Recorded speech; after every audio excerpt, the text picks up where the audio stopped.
पंजाबी में कहावत है, सास चंगी होवे या ते दीवार ते टंगी होवे। संगीता की शादी भी एक ऐसे ही घर में होती है जहां उसकी सास दीवार पर टंगी होती है।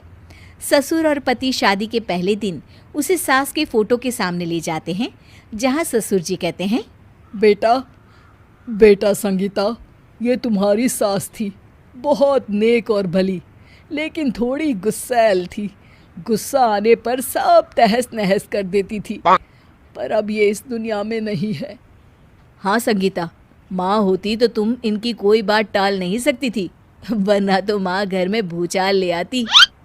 संगीता मन में खुश होती है कि अच्छा है कि ऐसी औरत अब इस घर में नहीं है, लेकिन दिखावे के लिए वो जैसे ही सास की फोटो के सामने हाथ जोड़कर खड़ी होती है, ये क्या? सास उसे देखकर मुस्कुराने लगी। संगीता आंखों को मलकर एक बार फिर से देखती है, लेकिन फिर सास के चेहरे का भाव, भंगिमा यानी एक्सप्रेशन बिल्कुल बदले होते हैं। वो अपने पति और ससुर को कहती है, माँ की तस्वीर तो स्माइल कर रही है।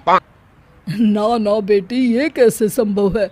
जरूर तुम्हें कोई गलती हुई होगी, ऐसा कैसे हो सकता है? लगता है तुम शादी की सारी फॉर्मेलिटी करते करते थक गई हो, तुम्हें आराम की जरूरत है संगीता।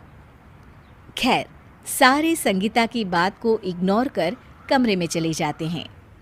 वैसे सास की फोटो पर एक्सप्रेशन एक के बाद एक बदलते ही रहते हैं। सुबह होती है, पति और ससुर को काम पर भेजकर संगीता कमरे की सफाई करने में लग जाती है कि तभी उसे आवाज आती है, टेबल ठीक से साफ करो। ऐसे भी कोई टेबल साफ करता है? इससे अच्छा तो ये गंदा ही था। किसी औरत की आवाज़ सुन संगीता दंग रह जाती है और सोचने लगती है कि आवाज़ कहाँ से आई। आवाज़ को नज़रअंदाज कर वो फिर से अपना काम करना शुरू करती है, लेकिन इस बार तो आवाज़ बिल्कुल उसके कान के पास से आती है। मेरा घर है ये। जब तक मैं थी चमका कर रखती थी, हर एक चीज शीशे की तरह थी। तुम्हें तो ना सफाई आती है ना कुछ पता है। क्यों तुम्हें मेरे घर की जिम्मेदारी दे दी गई है? पता नहीं तुम में मेरे बेटे को क्या दिखाई दिया। मैं होती तो एक से बढ़कर एक लड़कियों की लाइन लगा देती। अब संगीता को समझने में देर नहीं लगी कि ये आवाज़ किसी और की नहीं बल्कि उसकी सास की है, जो दीवार पर टंगी है। वो उसके पास जाती है और कहती है, नमस्ते सासू माँ, मुझे तो कल ही लग रहा था कि दीवार में कुछ काला है। वो दीवार नहीं, दाल होती है पगली। सही पकड़े हैं सासू माँ।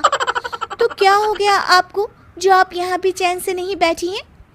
सुना मैंने आपका व्यवहार काफी गुस्से वाला था। चुप रह तू, ज्यादा बकर बकर ना कर। घर का काम करना तो आता नहीं, आई है मुझसे बहस करने। हाँ देखिए सासू माँ, मैं आपसे साफ साफ कह देती हूँ, मुझसे पंगा लेने की कोशिश मत करिएगा। तभी पीछे से संगीता का पति आता है।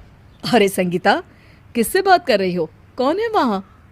संगीता की सास की फोटो फिर से पहले जैसी हो जाती है। आपकी माँ से कह रही थी कि मुझे काम करना आता। अरे संगीता, माना सास के ताने हर बहू को अच्छे लगते हैं, लेकिन यहाँ तो माँ है ही नहीं, तुम तो फोटो से ही। तुम भी लाजवाब हो संगीता। किसी को विश्वास नहीं होता कि संगीता अपनी मरी हुई सास की फोटो से बात करती है। वहीं आए दिन संगीता की सास संगीता को किसी न किसी बात पर आते जाते ताने देती। संगीता को भी अब सास के तानों और उनसे बात करने की आदत हो गई। वो कभी खानदान की कहानी तो कभी तीज त्योहार कैसे मनाए या किसी व्यंजन की रेसिपी सास से ही पूछती। सारा दिन घर में अकेली संगीता की सास अब उसके लिए तानों के साथ पक्की साथी की तरह भी रहने लगी थी, जो किसी और को नहीं बल्कि संगीता को ही सुनाई देती। तो देखा आपने, सास बहू का रिश्ता हर रिश्ते से ऊपर होता है, फिर चाहे वो खट्टा हो या मीठा।